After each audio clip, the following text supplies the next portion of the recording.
Bueno, parece ser que el internet nos está jugando una mala jugada, ¿verdad? Pero hay que estar confiados de que todo va a estar perfectamente bien. ¿Ok? Estamos hablando sobre el discipulado, hermanos, estamos hablando sobre este tema tan importante, sobre el discipulado. Y la semana pasada, si usted recuerda, pudimos ver un modelo de IBEC y hablábamos de ese modelo de IBEC que viene sobre nuestro proceso como iglesia, que como iglesia estamos teniendo en el discipulado, que tiene que ver con conocer a Dios, con crecer en su palabra e impactar el mundo. Eso es lo que estuvimos viendo la semana pasada y veíamos algunas cosas importantes, veíamos por qué era tan importante el conocer a Dios, ¿verdad? Y el deseo de Dios que lo conozcamos, ¿verdad? Que tengamos esa intimidad con Él, el crecer, ¿verdad? Como siempre se nos pide que crezcamos en Él, en su palabra y el impactar el mundo. Recuerde que somos luz, luz en este mundo.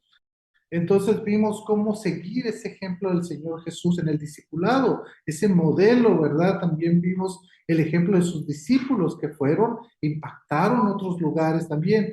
Y luego pudimos ver el ejemplo del apóstol Pablo y sus colaboradores, ¿verdad? Y por último, hacer del discipulado un estilo de vida que nosotros podemos llevarlo. Ahora, quiero que volvamos un poco a lo que es un modelo discipulado y quiero llevarlos a la Biblia, quiero nomás hacer ciertos detalles. Ustedes ya lo saben, ya lo conocen porque lo hemos visto en todos estos 3 meses. Por cierto, hoy es el penúltimo, ¿verdad? El penúltimo estudio sobre el discipulado, la otra semana será el último, así que, y también estaremos despidiendo IBEC en casa, así que yo les invito a que terminemos bien, a que terminemos fuertes y que hoy podamos aprender mucho y el próximo miércoles también estemos aprendiendo mucho. Yo quiero llevarlos a un pasaje, hermanos, de la Escritura. Y es un pasaje conocidísimo porque lo hemos visto varias veces, pero quiero que veamos algunos detalles sobre este modelo discipulado de la iglesia primitiva.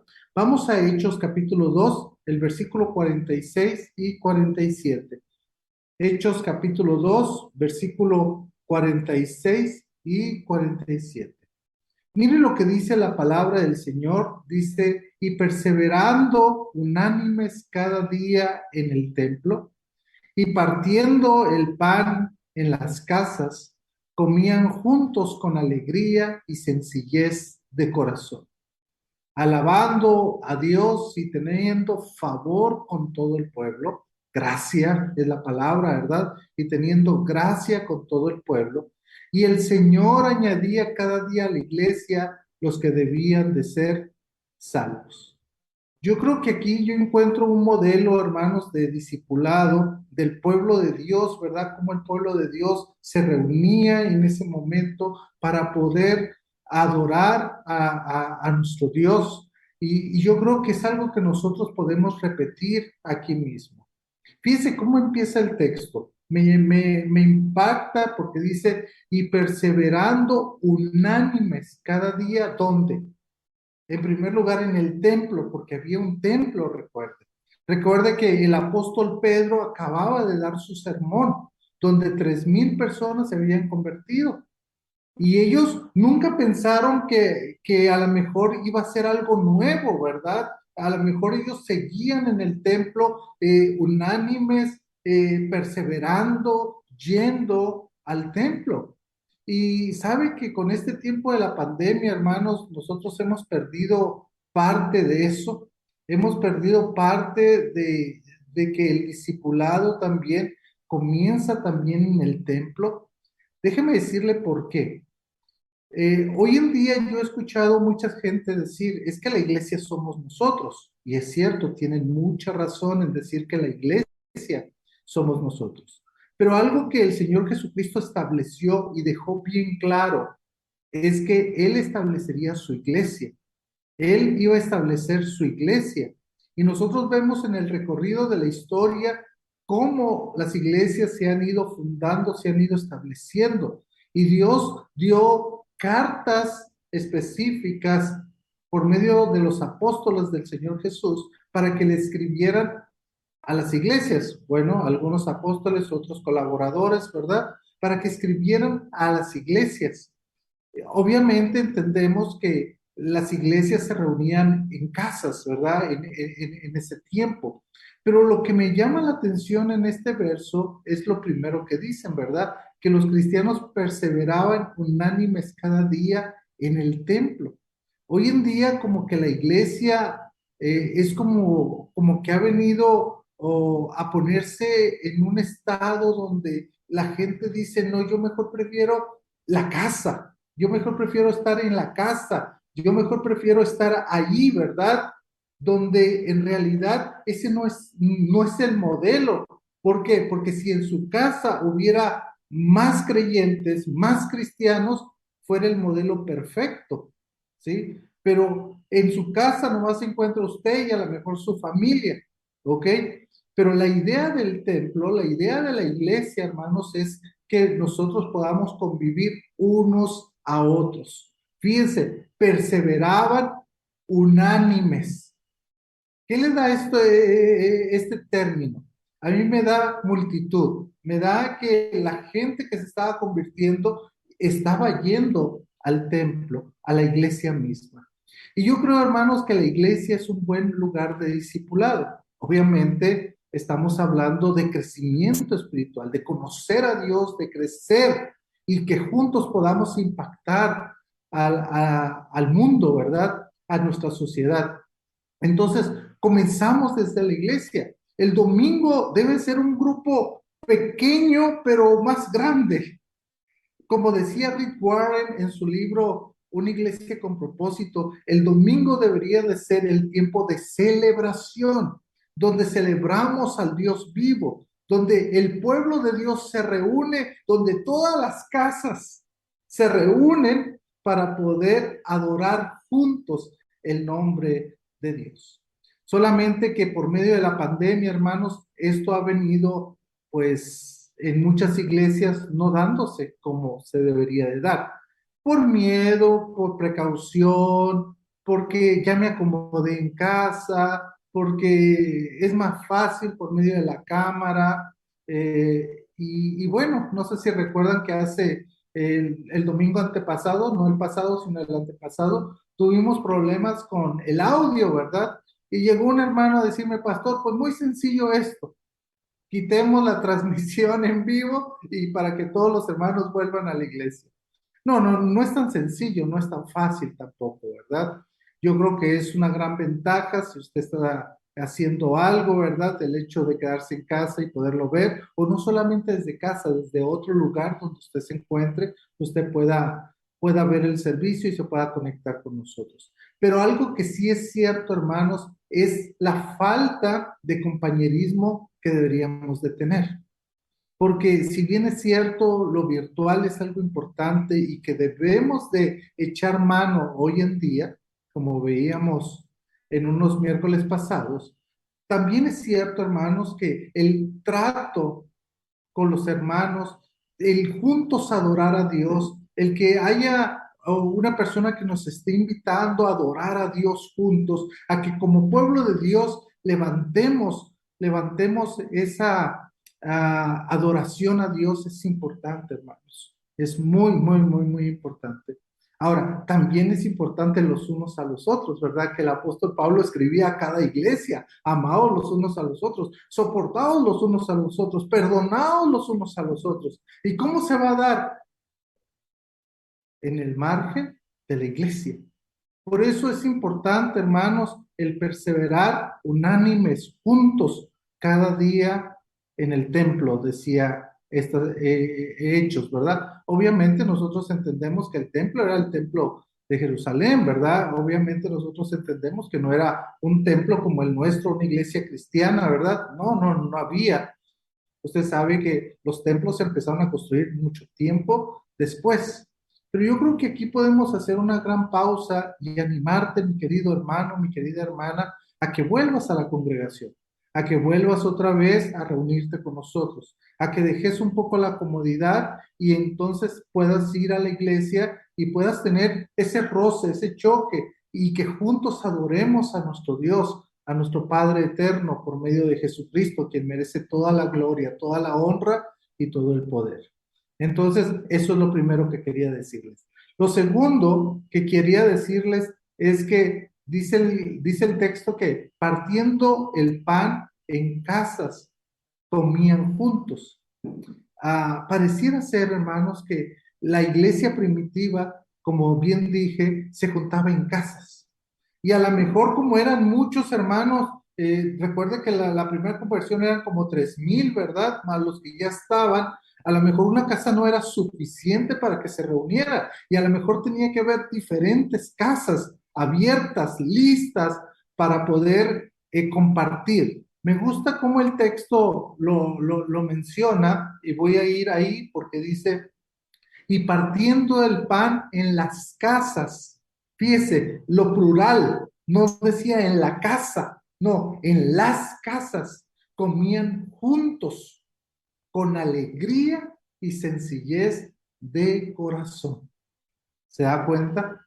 Eh, Hay gente que dice, en un grupo pequeño no debería de haber comida, porque la gente llega por la comida. No, aquí vemos el modelo bíblico que sí compartían el pan, comían juntos.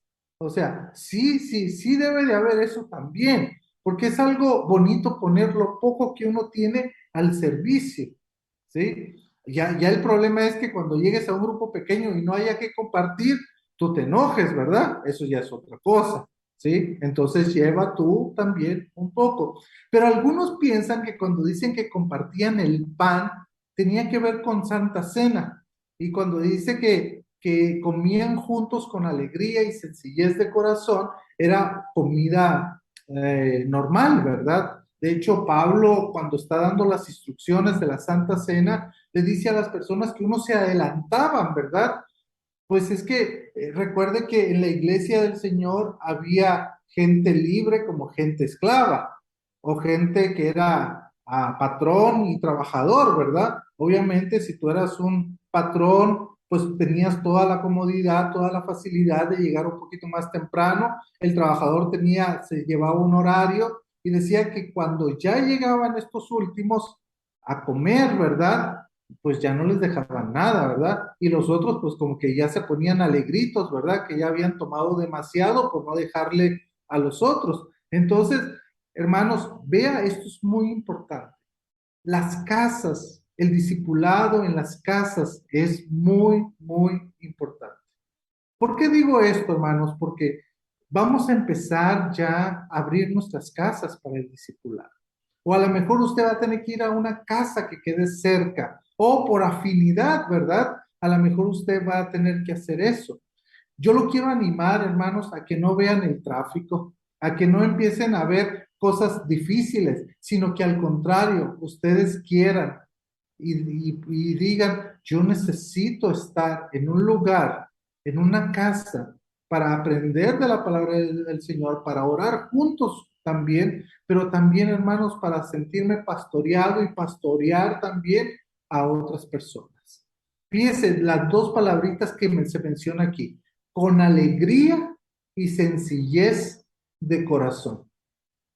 Esto es muy importante, la alegría y la sencillez.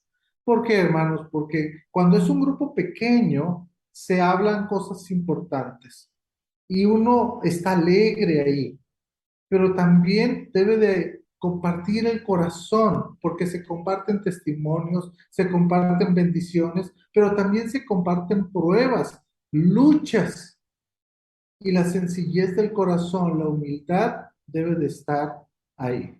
Ahora, recuerde lo que yo le dije, ¿verdad? Que me gustaría que en el chat de IBEC oficial usted pusiera qué le encanta de un grupo pequeño, qué es lo que más le gusta de un grupo pequeño. Porque aquí pareciera ser que estamos viendo algunas cosas, ¿verdad? Número uno, cuando están en casas, poder compartir el pan, la comida, ¿verdad? Con alegría y sencillez de corazón. Vea lo que dice el verso 47, 47. Alabando a Dios. Me encanta esto. ¿Por qué? Porque hay alabanza a Dios. Hay alabanza a Dios. Y luego dice, y teniendo gracia con todo el pueblo. ¿Se da cuenta? Adoración a Dios y teniendo gracia. ¿Sabe, hermanos? Esto es muy importante. Cuando usted y cuando yo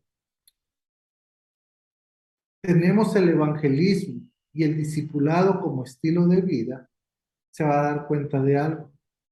Se va a dar cuenta que la gente lo va a ver de una manera diferente. ¿Por qué? Porque usted no va a perder el tiempo, usted no va a perder la oportunidad para poder compartir del Evangelio de Cristo.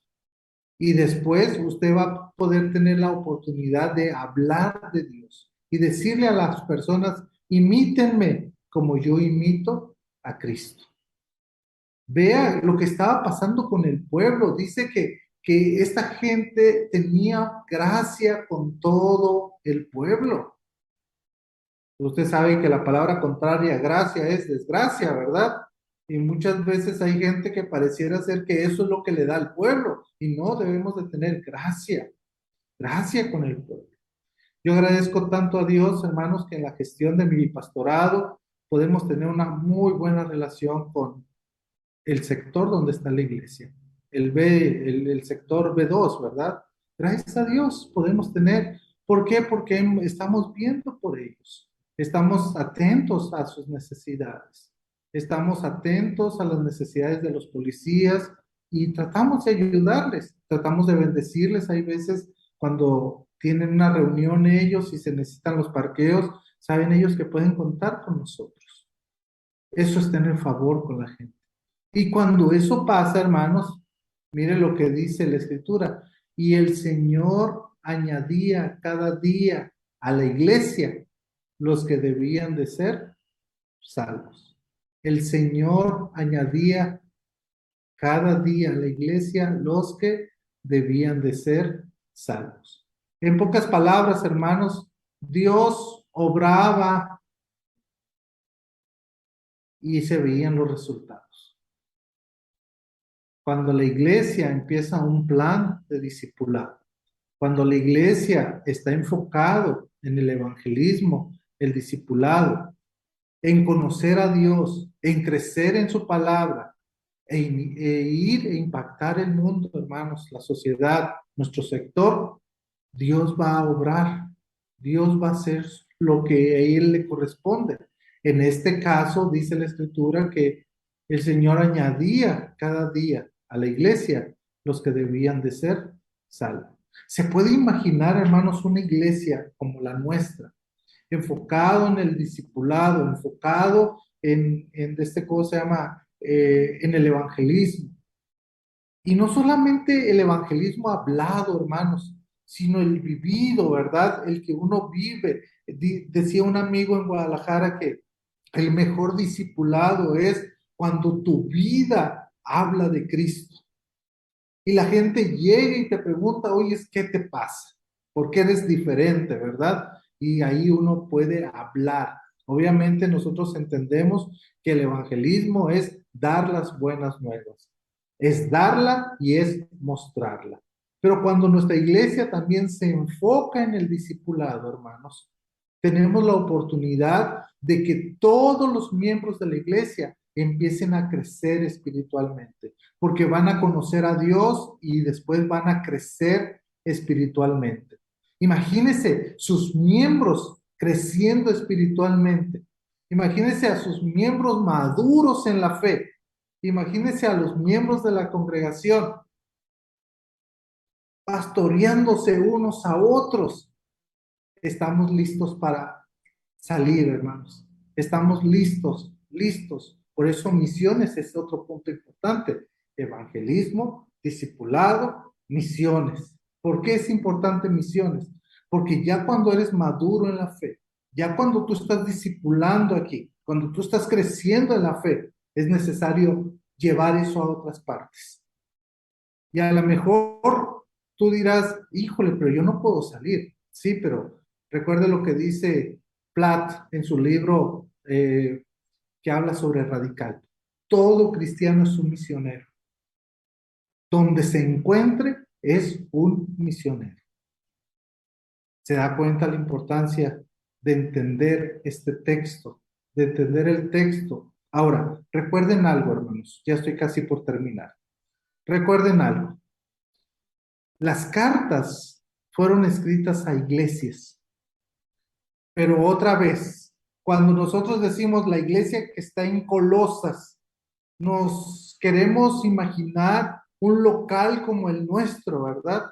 Que llegó el mensajero, ¿verdad? Aquí está la carta, ahí está el pastor Ricardo, ahí están los ancianos, ¿verdad? Dásela. No, había varias iglesitas en casas y era leída la carta, ¿verdad? La iglesia que está en Éfeso, la iglesia que está en Filipos, la iglesia que está en Corinto, la iglesia que está en Tesalónica. ¿Se da cuenta? Esa es la idea, hermanos. La idea es que nuestra iglesia el domingo sea un lugar de celebración, pero que entre semana nuestras casas funcionen como esas pequeñas iglesias donde reúnen a cada hijo de Dios, a cada individuo. Yo creo en los grupos pequeños, hermanos. Creo que son lugares donde se enseña la palabra, donde se ora, donde se come, donde se puede hacer otras cosas, hermanos, que a lo mejor en hora y media en el templo, en la iglesia, no se pudieran hacer. Así que no tengamos ese conflicto, ese lío de que yo soy iglesia, entonces si voy o no voy a la iglesia, no, eso no. Es importante que nos reunamos el domingo a celebrar, todos a celebrar al Dios vivo. Pero es importante que entre semana, escuche bien esto, usted pueda ir a un hogar, a una casa, para seguir conociendo y creciendo de la palabra del Señor. Número dos, que usted determine, escuche bien esto, que usted determine, ore al Señor, dame un discípulo al que yo pueda discipular, Señor. Y número tres, que usted empiece a compartir el Evangelio para que la persona que pueda convertirse al Evangelio de Cristo, usted lo pueda discipular. ¿Se da cuenta? Es lo mismo que le presenté el miércoles pasado con el modelo de IBEC, ¿sí? Conocer, crecer, impactar, sí, pero se acuerda que les decíamos, el modelo de discipulado de IBEC tiene que ver uno a uno, ¿sí? Grupos pequeños, varios, ¿sí? Grupos pequeños. Y cuando una persona se convierte, un discipulado a nuevos convertidos. No cambia, seguimos con lo mismo. Y hemos tratado de ver en este pasaje que conocemos de memoria, pero que a lo mejor era necesario volver a repetirlo. Pidámosle a nuestro Padre Celestial que podamos ser una iglesia que disipula, que podamos ser una iglesia en primer lugar que evangeliza, en segundo lugar que disipula y en tercer lugar que envía misioneros. No sé a dónde lo va a enviar, si a la universidad, si a su trabajo, si a su casa o a un departamento aquí en Guatemala o a México o brinquemos el charco, ¿verdad? Hacia otro lugar, ¿sí? Brinquemos y vayamos a otros lugares. No sabemos. Pero si comenzamos ahorita, que cada hijo de Dios, cada miembro de IBEC, tenga un estilo de evangelismo, un estilo de vida de discipulado y un estilo de vida misionero, Dios va a hacer grandes cosas. Que Dios les bendiga, hermanos. Cuídense mucho.